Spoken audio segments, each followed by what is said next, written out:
Hi, I'm Master Joe. I'm Puerto Rican. I'm 55 years old, and I'm with my best friend here. You like walks on the beach? I love in the beach everything. You like strawberries and Oh, so you good. do? Oh, And so chocolates good. as well? So good. You have to. I'm just checking. So Well, it sounds like we're dating. It sounds like we're It's one of those dating videos, It sounds like a right? dating video. And I thought we better add in the little bit extra. I got very busy on the beach in Puerto Rico all the time, butt naked, having good sex. You know, we It's had good. a ball. It's beautiful. I don't mind beach sex. It's all right, but it's You like get sand in those places. no. You could do it. You can be sensible. You throw a blanket down and you do the sex first. Do you ever and then have you go on the surf. sex inside the water? Mm. And how about the salt, the water salt, The burns? Yeah, the hardest thing I found is jerking off in the water. Oh, I haven't done it. I haven't It's done like it. in the surf, you'll be there like, I'm trying, but it's getting hard. cold, and it's really hard because I was born near the Royal National Park in Australia in Sydney, a place called Bundeena, which is like right on the edge of the Pacific and beautiful beaches. But a lot of sharks come in the bay, so a lot of people don't tend to go there. It's not very touristy, and my little area is separated. You'd have to catch a ferry across to it. This is back in the 60s. That's I'm old too. You'd have to catch a ferry across in the early 70s, and before the road got built properly. And so as a little kid, and a teenager, I'd be out there in the surf. So, I'm gonna tell you a little bit about me. I was born in Puerto Rico, in Arecibo. That's the town. Is one of the big district in Puerto Rico. What's your saying? Every place in Puerto Rico has a saying like, kill it with an axe, or what was the one about snakes? Snakes will kill you, or something like that. Every Puerto Rican place has a saying. What's your saying? You know what I'm talking about. Well, What's your area's saying? What's your town saying? well, most of the back then, in the 17th century, in Arecibo, there was a lot of what should I call them? You can go to Spanish. It's alright. Well, no. Freak the ankle. There was a lot of killing, and Who can blame them? I'd be killing Spanish as well. Nothing wrong with Spain. Love Spain. But Captain. we're talking about the old Spanish. So Captain Correa defends that town in 1701 against the British, and they won. He won with a few soldiers and a few Indians and a few campesinos. Campesinos is the people who live in the countries, and they didn't have no guns. They won the war and defend the north, because that's the north of Puerto Rico. So they're like They one with defend it. sticks and harsh words. So most of the we call macheteros. Macheteros. Machetero. You know what is a machete? Machete? I don't know, but a Machete? machete. Machete. Okay. So- Australians are terrible. We call it a machete. Yeah. It's like it's horrible. So- we will mangle all your life. Yeah. So it's Puerto Rico, Arecibo. You know them more for macheteros. Macheteros. Machete handlers. They don't play games. They crazy people, but they beautiful people at the same time. But I was born in that town, and I was born in July 10, 1963, Wow. near the beach. The hospital, That was which a long is time ago. yes, near the beach, That's a because good time, though. the hospital is not there anymore, but it was like maybe 500 feet from the beach. It's So beautiful. I was raised in the beach. I swim like a fish. I love fishing. Okay, I like boating, and it's great. I think if you grow up near a beach, like if that's where you start in life, you're a lot freer as a person. It's like you feel there's a freedom that comes to you as a kid, that you don't feel an inhibition. That sometimes other people in like a township or somewhere inland, or it's always that yearning of something else somewhere. But you have these golden moments. The sunsets are beautiful, the feeling of the water. There's these experiences that go into your early memories that that are a good foundation. Yeah, it doesn't matter if the rest of your life is shit, and it is hard. The 60s weren't easy. So I know, and I'm telling you, The 70s and I'm telling you, weren't easy either. and you're right, because this is when I was a little kid, and I used to have bad day. My meditation and relax place, it was by the water, and I did cry there. I laughed there. I think I did so many things there, and it's beautiful because you carry that with you. You do. All the time. To this day, like when I'm in a bad mood, or if I'm upset, if like something's really affecting me, I just go have a shower. But if I can get to the water, that's it. Like a bath, or if I can even get to the sea, But just being in the water, it's like it's in your memory. Mm-hmm. It's like you feel that sense, there's that sensation, like the ocean is holding you up. Like as a kid, the Pacific, it's so big. And when you're out on the swell, just out on the wave, you're just being held up. It's like the whole of Mother Earth is nursing you. Yeah. It's hard to describe it. Oh, I'm getting emotional. Yeah. But it's in your heart. It's never gone from you. Exactly. And it can come back to cleanse you, like when you're full of anger or anxiety about your relationships. So I mean, look, there are probably people who grow up near a forest or special places. I've heard of people who've grown up like in Colorado, like of rocky places. There's certainly no in Australia. Like one of my slaves growing up near the desert, and just having that quiet, that's his place. But Yeah. I think being able to go back to that peace, It's beautiful. It lets you get back in touch with beauty and find yourself again in a calm. And when you're doing kink, That's interesting. when you're dealing with Yeah. everybody else's shit, it's usually all their anxiety and shit, and it's all on you because you've taken it on board.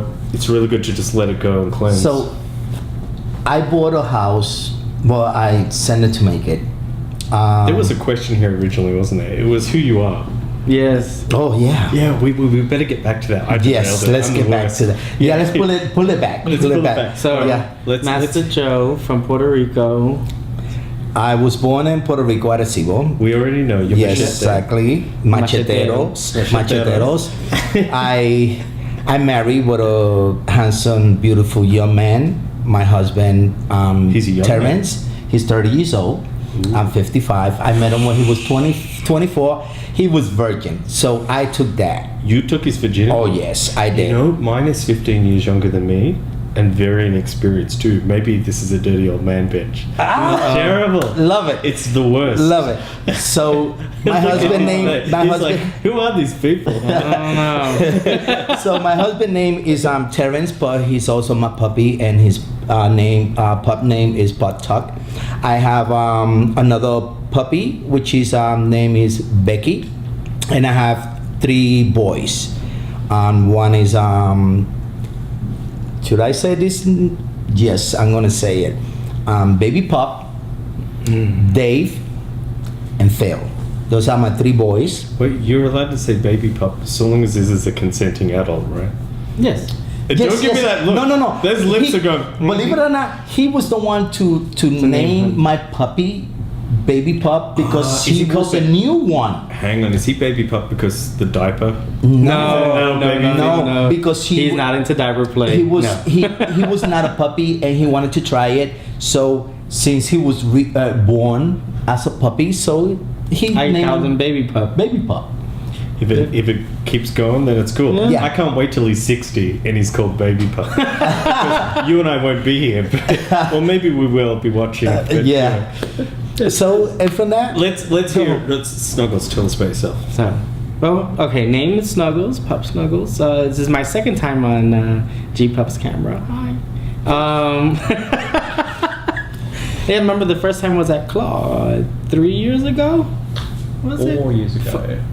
4 years ago. I've been to 4 claws, so it was my yes, first claw. I think because that's when I Okay. sent my alpha arrows. Yeah. Yes. I sent my alpha to meet you. In case you're not sure, viewer, G Pup is behind the camera right now. Yes, goes Hello. come over here. Say hi. You may Hello. just see the top of his head, but that's him. Say hi. Hello. He'll photobomb anyway. Yep. I came about in this world a lot different than you both. I was not near a beach. I was landlocked in Texas. That's where I was born. Texas. I love Texas. Sorry, forgive me, but I love Texas. My father was in the military. Where in Texas? Killeen. Killeen? That's a town. Yeah, I was just really born there. You know, it was like But shortly you after I moved. was born, my family picked up and moved to New York. So, if you ask me any questions about the area, I don't really know. But that's where I was born in '82. So as you can see, 60. He's old too. 82. We'll talk later. Yeah, 82, you're very old. I'm 37 You years old. totally could be my child. Yeah. Yeah. Yeah. Hey, Daddy. And 82. He could be my grandson. Oh wow. I don't think he could be my grandson. I'm not that productive. and I've always been a city boy. I lived in New York City. Then my family moved down to Miami for a bit, and I was smart and moved back up here. And that all I know really is the city, and that's my place to be calm. When if life is stressful or anything like that, I just go outside and I just hear the noise, and that's for me that's a form of stress relief too. I get that too. I mean, like my husband, my slaves, my pups, every single one of them is like, I don't really like crowds. I'm the opposite. I love crowds. I like that. I love to crowds too. I love that feeling. I love that feeling you disappear. It's like you're just one. Yeah. And I love cities like Paris, Sydney, New York, that don't care about you. Like it's when I say don't care about you, I mean you could be anybody. Everyone is and just you could do somebody. anything you want. Yeah, and they don't The criticize. city is so big, it doesn't care. Yeah. It's not one of those. It's its own organism. Yeah, It's those own- smaller cities you go to, and it's like, oh, what are you doing? Yeah, what are you is doing? that? Yeah, what are you doing? What That's is a little that? unusual. Or What's that whipping sound we heard next door? you feel like the city has like this feeling of like, oh well, there's not enough people here. But once you reach this size, it's like nobody gives a fuck. Right. Yeah. You do whatever you want. So it's for a me, freedom. that's been, I want to say, all of my life. So I know the city. Oh, wow. Not that I know the city, but that's me. The beach for me is not. I don't look forward to going to the beach or to the ocean. That's not my thing. Not at all. I want to say Sorry, something. guys. I want to say We something. can get you naked in the shower, though, right? Yes. Yeah, Oh yeah. I want to say something before we keep going. I just wanted to let everybody knows, whoever gonna watch this video, The whole world. There's going to be that- somebody that who'll be like, this I'm third over really into here- it, but most people are like, what the fuck is this video about? They've left already. Yeah. They didn't last a minute. this sir right here next to my left, They're watching it thinking it's about some Puerto Rican dude. Yeah. for him, I am who I am today, and the Oh, no. puppy place. Not Yes. No, not And They're not. yes, I'm telling the truth. No. He got credit for that, and I appreciate him for that, and I love him for that. Yeah, Yes, you did. it weirds me. It's weird. Yes, you did, sir. Yeah, no. And it's a for me it's a pleasure, and it was an honor. It's hard for me. Oh, okay. So here's a good segue. My name's Sean. This is the first time I've been in a video of anybody else, other than training. Like all the other videos I've done of training, I've never done an interview. I've never sat and answered questions or talked about me. So I'm 50, summer of love, baby. And I like strawberries. They're okay. I love chocolate. I like walks along the beach. I like peeing in my wetsuit. I like that. I like big cities. I love Tokyo. I love Sydney. I've fallen in love with New York.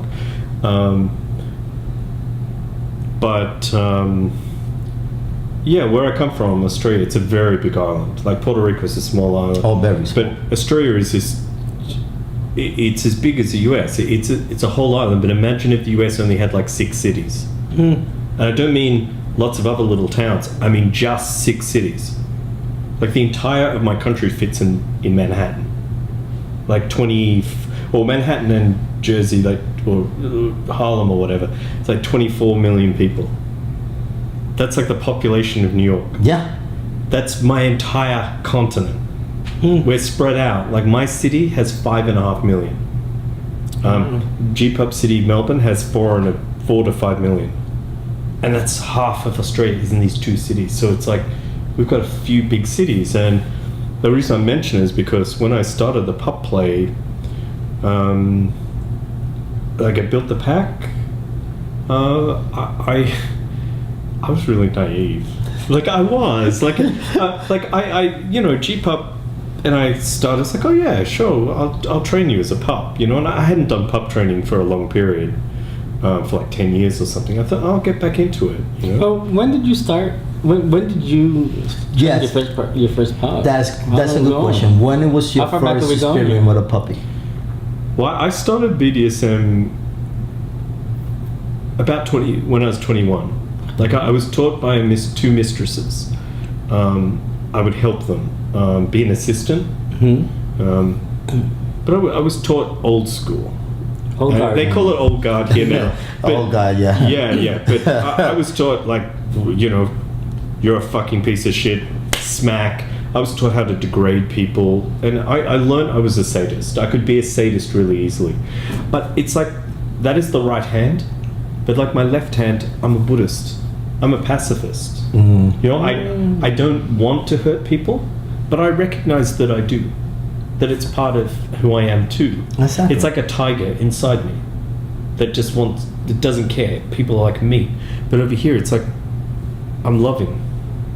So BDSM is wonderful because it means that these 2 parts of me can come out in the same place. I think that's why Kink and BDSM is such a gift. It lets you address, the violence that is in people. But you can have it with love. You can share and not destroy, not take. It's not, you're not damaging people's lives. And I think some people inside there carry a lot of violence that builds up, and then they do something stupid, like they hit their wife or their husband or their kids, or or they hurt people. And I think Kink has been really good to me. I learned it really early that it's a place I can let out. It's an outlet. Yeah. Yeah. I guess sport works like that too for a lot of people.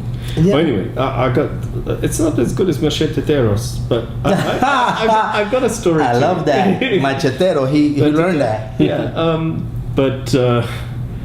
So I learned that, and I had a couple of dogs, not puppies. I would do a little bit of dog play, but I kind of fell out of it. I had some lovers, and I'm all over the shop. Life happens. And then I took on my first slave, who has been with me for 19 years, like living with me. And it was during that time that I went back to puppy play, went back to dog play with G-Pup. And the reason this whole island thing in the cities is because G-Pup is in Melbourne, I live in Sydney.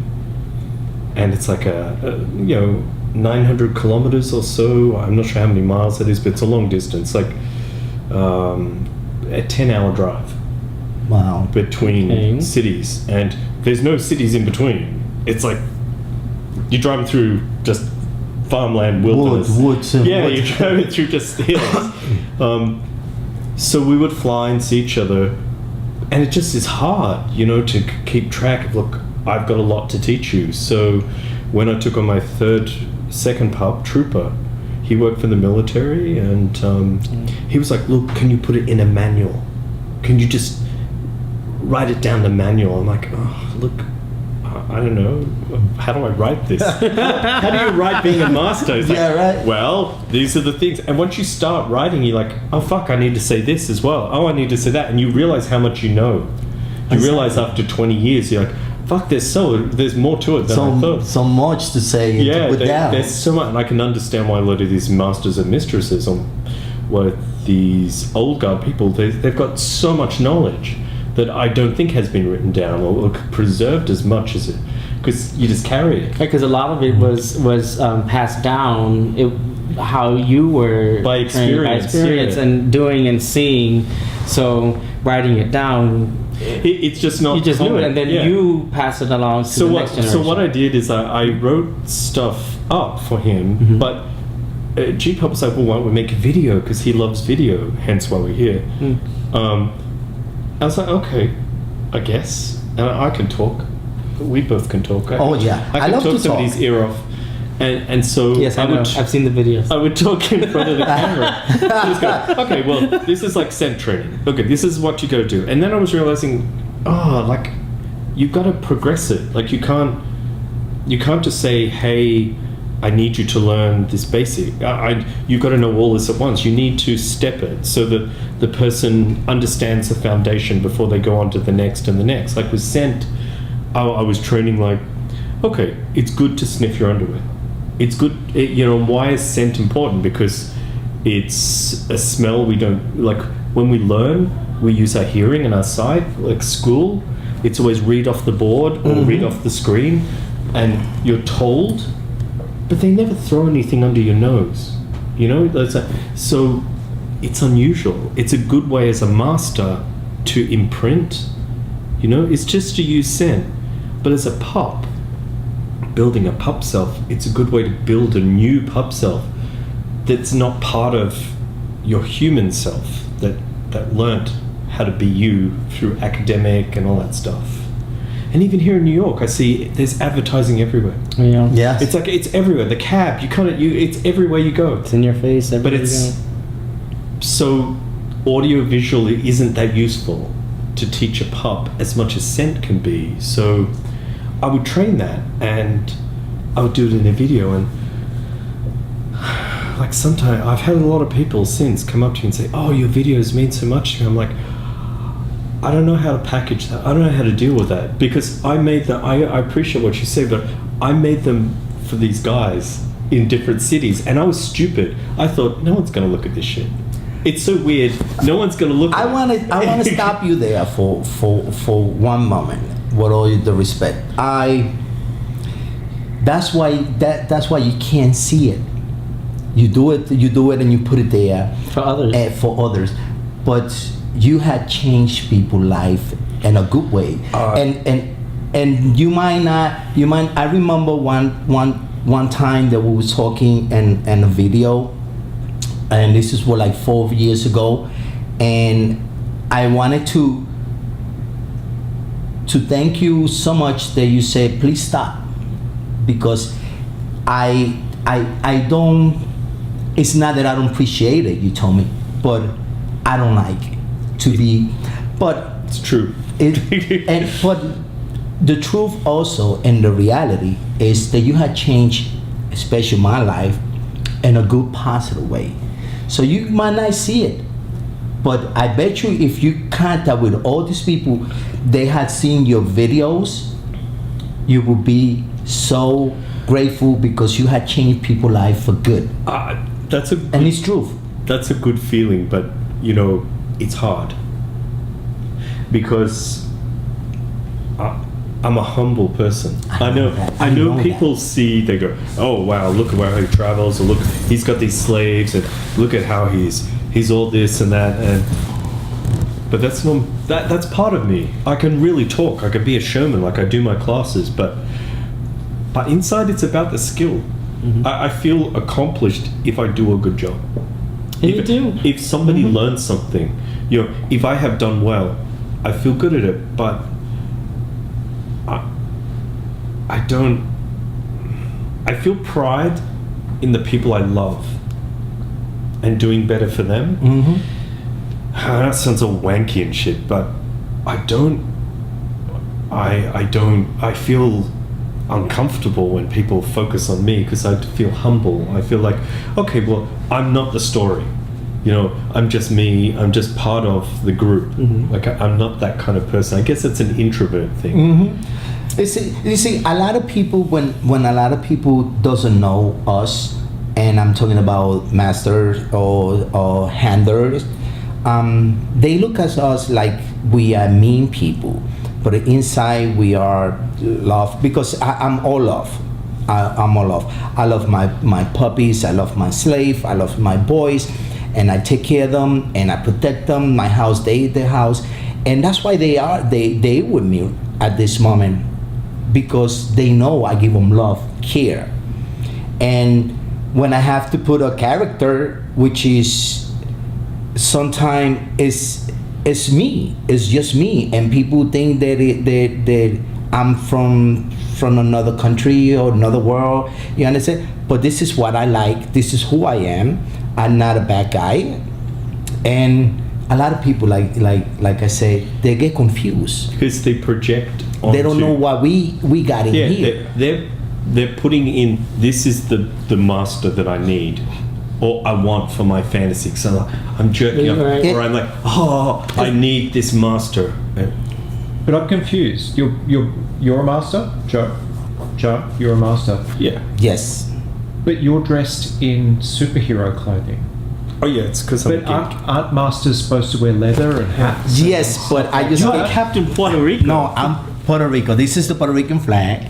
But you're proud to be. Captain Puerto Rico. Yeah, I'm a master. Yes, I am 100%. But I just came from work, and I came to see you, G, and I came to see Jay, because it's a dream. It's a dream come true to meet you guys. I So was being if you facetious, wanted to but- see me as master, next time you come to New York, give me a call and say, Master Joe. Oh over there. yeah, all my gear is And in there. then- Gear is in the suitcases over there. So yeah, but that's a good point. It's like That is interesting because I'm not a master, right? I'm a pup, and we have our normal lives.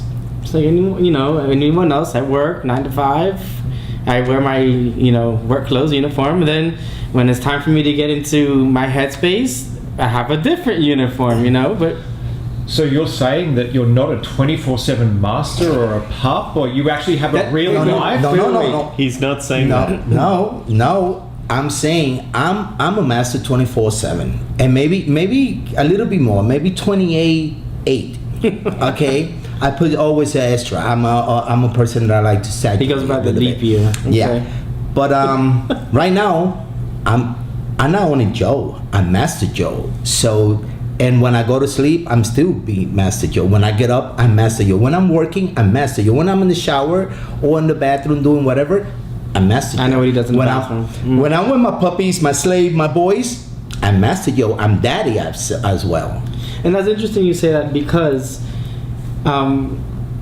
yes, you are, and we are friends. We're very close friends. He's my son. right? And although we're not in headspace right now, we can have a casual conversation. I will call him Joe or Joey from time to time. I'll call him Master Joe, and it just, and I know that if, depending on the conversation we're having or what we're talking about, okay, we can transition in between these headspaces. It's very fluid. Mm-hmm. And most of the times it's a matter of respect as well. And believe it or not, this is the only puppy they call me Joey or Joe, because the other puppy and boys and slave, they're not allowed to call me just Joe. It's Master Joe or Daddy. But since he's like my son, I love him and we very close. His handler is my best friend also, and we family. So he's allowed to call me anything he want, and believe me, a lot of names that he got from me that I'm not even gonna throw out there. But I say them out of love. I will not dignify this. I suppose the point I was making was that there are people who are either on recon with "you will call me sir" and "you will do that," blah blah blah. There's that, or there's this belief that if you're not wearing head to toe leather 24/7, then That you're not the real thing. And what I've learned is the people who are the real thing, you would not spot them in a crowd. Well, look, No. can I jump in here? Yes.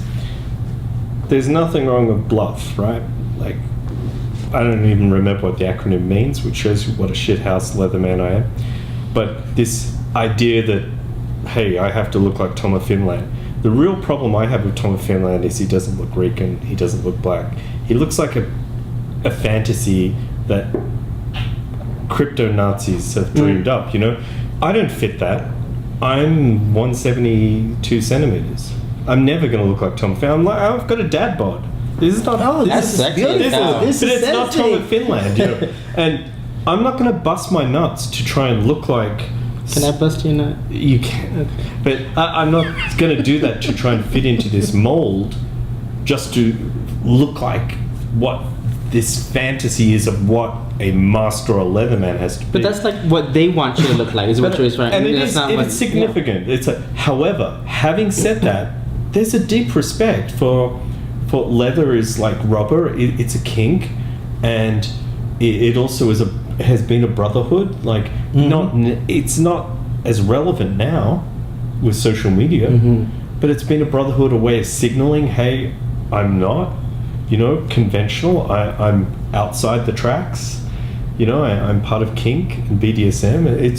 It's got a real importance, and who the fuck doesn't love leather? I mean, Oh, I love it. well, I suppose vegans, but and that's with respect to vegans, But so one of the things that does deeply trouble me, though, is that the conception of leather and the master power. It's almost always the closer you look like to this white Scandinavian Tom of Finland, the more that's the master. And it's not true. Like you were saying, master 24/7. Mastery is about competency for me. It's about competency. It's about being in control. Exactly, and this is what I wanted to say to also to respond to your question. I'm the older in my family. I got 9 sisters, 1 died, so I'm the only boy, and of course, I'm proud who I am. I'm gay and I love it, And I love it too. Did you break your parents' heart though, not carrying the name on? They love me. Oh. They love me. My parents. I give them some kids. Okay. Yes, I give them some he kids. has offspring. Because if I He does? if You I didn't give them listen, kids? if I wouldn't give grandkids to my mother, I would not be here. She would have murdered. I would have been in Puerto Rico buried. Yeah. Yeah. Okay. Should have taken so them out. anyway, so I got 6 kids, only 1 woman, only 1 pussy, not it. And I was very young. I was a father when I was 14. I was a grandfather when I was 30. I was a great grandfather when I was 45, and I'm a great grandfather. Okay, so Just so you know, us Puerto Ricans tend and to I'm do things at a 55. younger age. So I was. So generations okay, can be here but for a while. beside that, like I was saying, I really That's one of the grandkids calling now. so Pape. so I give me a minute. Like I say, I grew up in a house with a whole bunch of girls. I learned since I was growing up that I had to take control of, and not control, protect my sisters.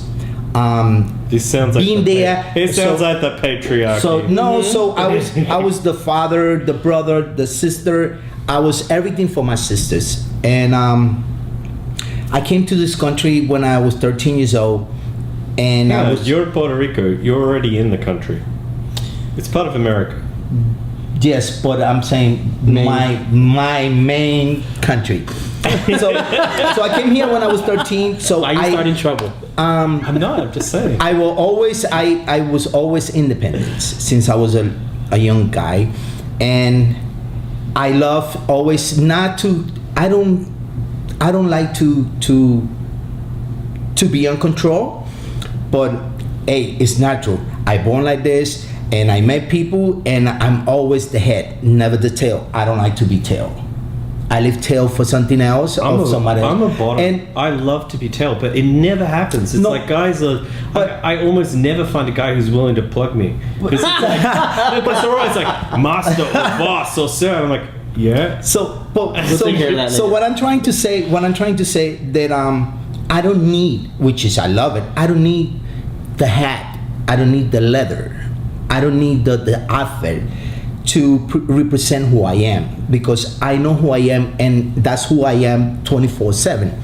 And like I say, I grew up by myself in this country, because then after that, when I was 15, my family left completely, and I was here, no English, nowhere to go, did not know how to travel, and But you figured it out. I survived, and everywhere that I used to go, Master Joe, it was the head.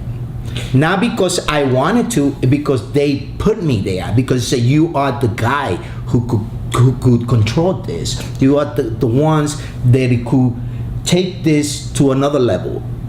And it's natural. And since I've been doing that and it's natural, I never failed. Thank you. I never failed. I never let down my friends or my boyfriends in the past, my family, my kids, my grandkids, my great grandkids, you know, and now my family, the puppies, the slave, the boys. Your chosen family. I never let them get that. And I don't go to them. They come to me. They come to me because they see they don't see only this outside, but they see inside who I am. And they love me, and this is why I'm telling you, I don't need to be. But yeah, it's like obviously you carrying. One of the things that I think I got out of that too was like a lot of the time being a master, like early on, like I don't know about you, because I get young masters sometimes contacting me. They're like 20 or 19, go, I'm a master, and it's like, okay, I respect you. I respect that you want to do that. I mean, I learned really early. But I think being a master also, your life experience informs you. It really does. You can't unsell that. You got to accept that as you grow older, you often grow wiser, and that wisdom informs your control and your instruction. And this is so true what you're saying, because this is what my belief, because everybody have their own opinion. My opinion is that you born a master. You born to do this. Maybe you not notice at the time, and now you are experiencing it, and oh, this is what I'm good at it. But if you sit down since your childhood and you rewind that tape and you see it, you're gonna say, "Whoa, I've been a master all the time. I'm the head of the group. I was the head of the group in the baseball team. I was in the head of the group in the school with the homeboys and the neighborhood with my friends. I was the head one." You're head in the shit house. We don't say anything that will incriminate you, right? You plead the fifth. Yeah, I plead the fifth. So you see, so it's like you said, you're born with this. You're born with this. It's like puppies have come to me and say, Master Yo, I want you to teach me how to be a puppy. I can't teach you that. You have to be a puppy for me to train you. I can make this is what I believe. I cannot make someone a puppy if that person doesn't are a puppy. Do you understand what I'm trying to say? I do. I kind of disagree, which is going to be rare, because I agree with so much. Obviously, where I'm coming from, I look upon human pup play as very skill-based and performance-based. So, yeah, literally, I can teach people to be a pup. However, you can learn to be a pup the same way you can learn to dance. But if it's not in you, if you're not going to be a dancer, you're just going to be. It's just going to be a thing that you do. It's like playing a card game. But if you are a player, a poker player, if you're born for it, like you've got the skill, you can read people, you're good with counting. If you've got the things that come together and make that, so if you've got the skills that make you a puppy already, like it's already in you, and that's what I'm saying. Exactly. That's then it, you excel at it, you enjoy it, you get the joy out of it. I mean, I was just going to contrast and compare and contrast. There's some things that really resonate with me. I'm humble, like I was saying, but I'm often popular, and I don't like it. Like, it weirds me out. Like, why am I popular? Why are people going, "Hey, you're really cool"? I'm like, I don't see that. You're it's very not that popular. I don't see that. I don't see myself as garbage. I don't go, "Oh, look, I'm terrible." I just see myself as average. I'm just ordinary, right? Can I say something right there, just at that moment? I'm sorry. Yesterday, when I got that text message from Silas, I was still working. I said, "Oh, hell no. Am I not gonna..." They're just 2 blocks away. I'm not gonna like just not see them. And Well, to me, you both are important. And which it kind of makes to what you were saying, that popular. It's for me. It's not the popularity. I see you guys as important to the community, which is why I'm gonna take time from work. They don't watch this. And I'm gonna go over there and I'm gonna see them, because you know what, they are important to me because of the information that I've gotten from them that's helped me develop. That's who I right. am. That's what it is for me. Well, So that's We're still in my that's story. that's to Yeah. that's to know that's to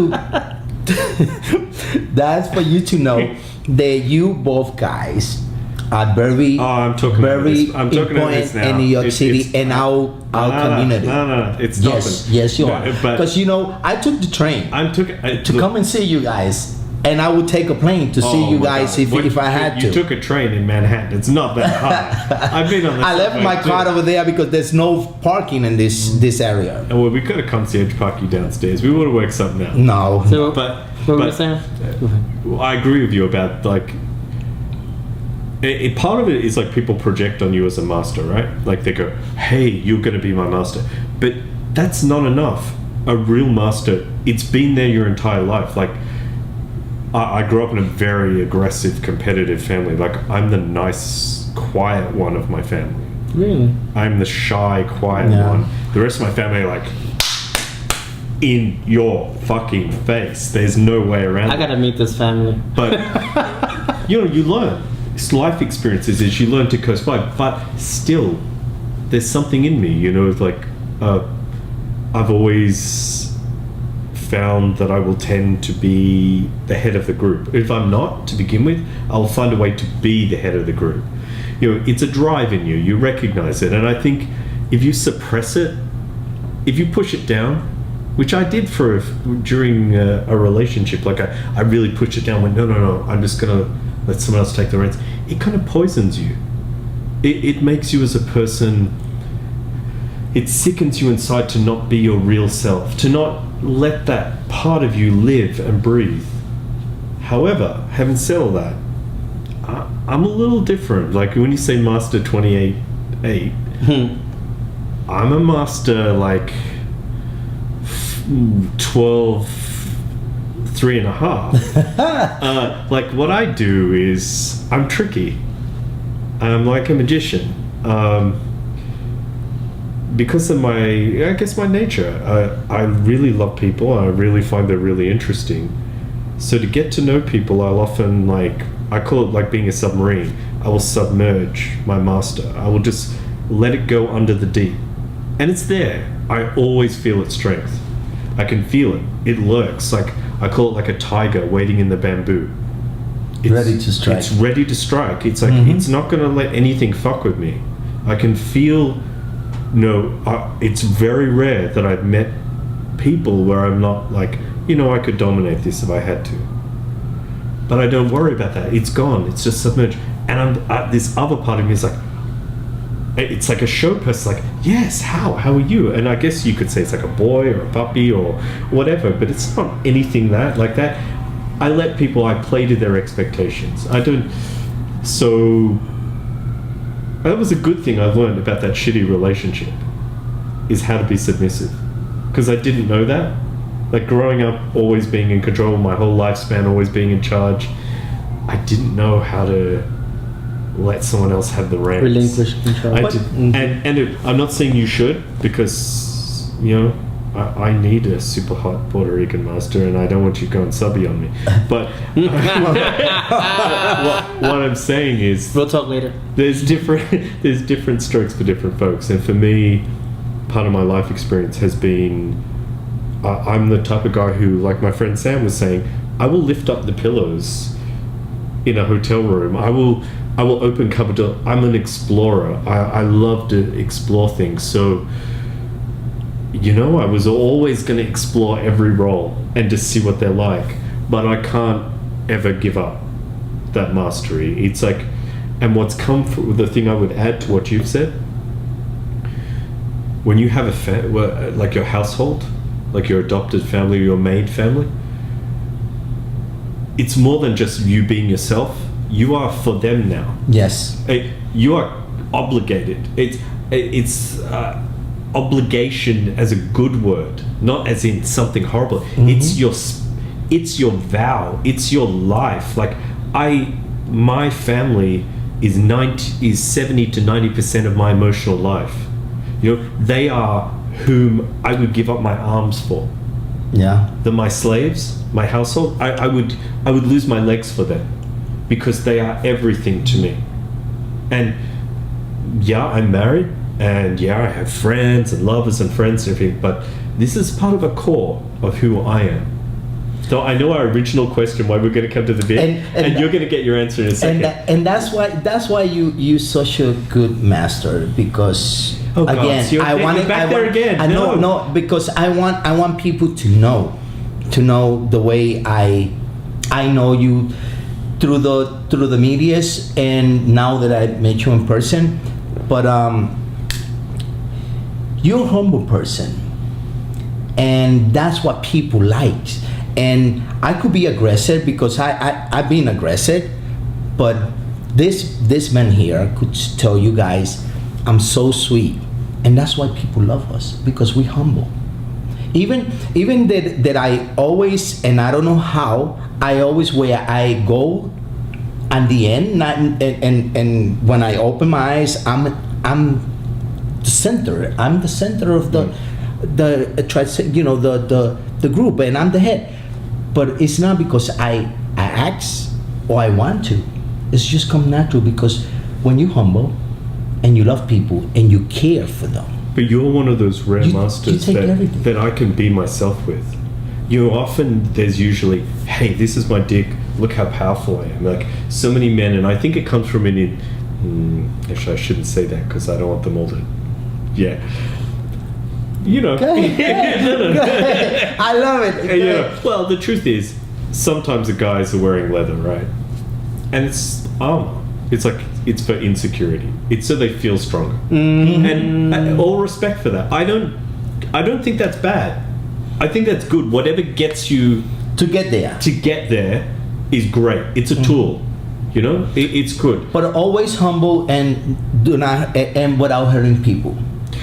Because a lot of not a lot of people, we always I'm talking about in a bad matter, in a bad way, because not a lot but a few people use that to hurt people, and that's we're going to get to that in a second, but we're going to finish off with just one last question.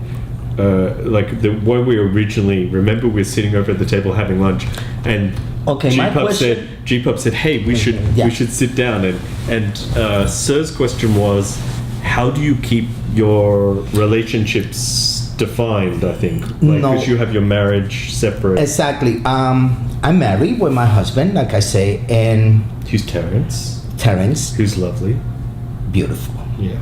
And I got my family, the puppies, the slave, the boys, and I play sexual with them. They play sexual with my husband, and we are family. But number one rules is no one could come between my husband and I, because at the end of the night or the day, he's not only my puppy, but he's my husband, and we love each other. So my question is, how you will handle a situation that one of your member family, I'm talking about the puppies and slave or boy, not trying to get between directly to your marriage, between you and your husband, but having feelings towards the master. Oh, you're not gonna like my answer. It's like, hey, I've been so good. I've been almost reeking a little, right? Mm-hmm. I've been so good, but now I'm totally going mighty whitey on this one. Okay. But I agree. Like for myself, I am married. But I got married after I already had a slave for 17 years and another slave I'd had for 3 years, 3 years, and I never planned the second slave. I was like, no, only one. And then the second one comes along. It's like, you know what? It's right. It's the right thing for both people. I recognize that. and I had the pups, and one of the pups, a G pup, is my partner. Like, he was we built a pack, Sirius Pup, and a Sirius pack, and it's like, you know, some of the other pups are going, G pup really likes you, and I'm like, well, of course he does. You know, I'm his trainer. He's like, no, he really likes you. I'm like, he's just being friendly. Like, no, he loves you. I'm like, no, he doesn't. And it's right under my nose. Like, no. It's like, no, he's in love with you. Now he's giving no, me he's more. not. It's like, he's not. I'm like, yeah, he really is. I'm having the pups tell me, like, he's really in love with you. I'm picturing it. It's G Pup telling him, yes, G Pup really loves you. No, he doesn't. and so we became partners. It kind of gradually came in. We weren't expecting it to happen. It was unexpected. Much like the second slave grief was unexpected. But the marriage, it was right. I knew this was the person I should marry. And I think many people feel that way when they marry. And, you know, they end up in Vegas in divorce court or whatever. But I went with, it was the right thing. For me, though, it's about respect. Like, I hear what you're saying about your marriage. Like, with my slaves, the first two, they don't want romance. Like, they're part of the household. They're like, part of the commitment to me is, we love you and we're dedicated to you and you're dedicated to us, but we don't want other people being romantic to us. Like, we don't want that complication. That's not for us where we're at. On the other hand, my husband, he loves romance, so he loves flirting with guys. I'm like, that's okay, but no matter if there's romance or not romance, there's respect that the relationship, at the end of the day, that's the thing that's staying. It's like, you are a person who's a guest in a way. You know, you're welcome to share and enjoy the love, but you're a guest. Exactly. You know, and you show respect. And the more a person who's a guest shows respect as a guest, you know, I hate those people who treat my life like it's a fucking buffet. You know, they're just wandering through and take what they want and just throw the plate down, and you're like, they're garbage people. They're rubbish. They just come in like, I'll have sex with him, I'll do this, I'll do that, and like, oh, G Pup. It's like, that's my partner. You know, you don't have to be having sex with me and everyone else, but you have to be respectful. Respectful, yes. You're caring. And so you would think that this would be understood, but I guess maybe society in general doesn't know about polyamory or multiple relationships as much. So maybe a good thing is people listening to this and hearing it is hearing, hey, this is who we are. We're human beings. But multiple relationships do have respect. They do have boundaries, you know. Exactly. They're not the boundaries of monogamy, of like, no, don't touch them. But the boundaries of love. You know, and I understand that, because in my situation, I was brought into a relationship. My two sirs happened to be husbands, and there are other members of the chosen family, and getting used to that or learning how that worked, the boundaries, was a bit challenging. It was new to me. But then when you understand, be like, okay, you know, we all love each other. You know, there's different meanings of love from what I understood, you know. But we all love each other. But I understand that the daddies, they are married. If there's a situation that is their business, I will tell them, oh, that's your business with so and so. I'm not getting involved. That's, you know, something like that. But a marriage is work. Like, it's dedication. Like, your relationships. For me, it's about being serious about it. It's like, hey, I'm participating in that. I don't take it for granted. You know, it's like, I listen, and my relationships are like that too. I'm a partner, an active partner participating. And I think that if people respect that, that's cool, but it doesn't mean there's a finite pool. You can be loving like a verb, right? You can be like, hey, yeah, I don't mind getting a head job. Well, I actually prefer to give a head job than get one, but I don't mind having my cock fondled by just a random person, and I can be loving about it. It can be really beautiful, but it doesn't have to mean we're having babies, you know, Right. shacking up and getting married. But I'm gonna wrap up here.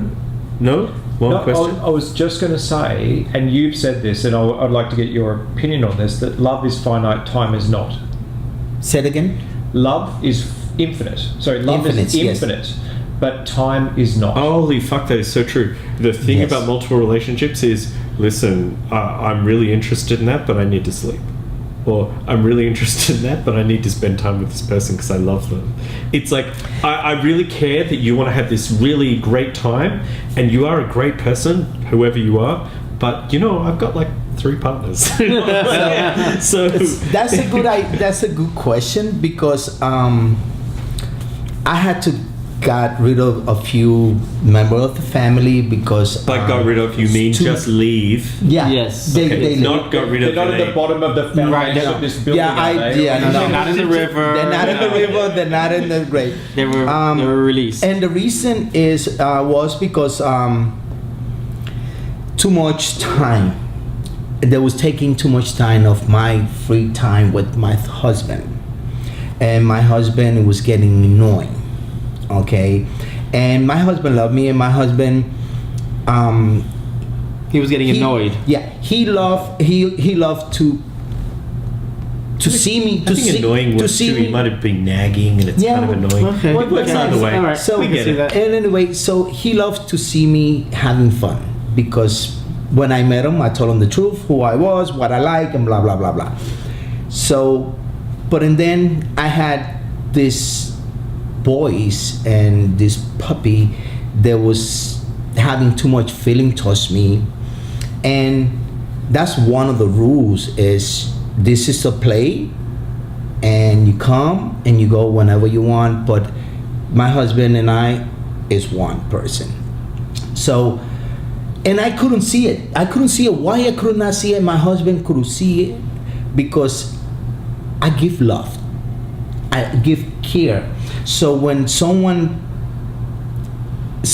getting that from me and is responding back to me, I don't see the difference of being attached. You understand? Or having strong feeling. I like this. And trying to now getting in here. I'm in glad me. we live so far apart, because I would be all over him like a rash. Yeah. I mean, like one of those really bad rashes. You're like, Hopefully not doctor, like I need to MRSA put the type, right? cream everywhere. Yeah, exactly. It's like, Exactly. it's like, oh my god, this cream. But I'm gonna like step out because I wanted, you guys were gonna talk about something separate. Yeah. But I want to say I have just it's an honor. It's like a gift to be able to talk with people where it's love and it's care. Fuck, it sounds like Oprah Winfrey and we're on a couch, right? But it's true. It's a gift I to know. be able to talk with you, and I want to say thank you. And it was a gift to meet you so much. Thank you. Snuggles has been left alone. No, I'm just holding it back. I'm like, let me give Snuggles Give Snuggles a little snuggle because you know. Snuggie. Okay, I'm stepping out. Ciao.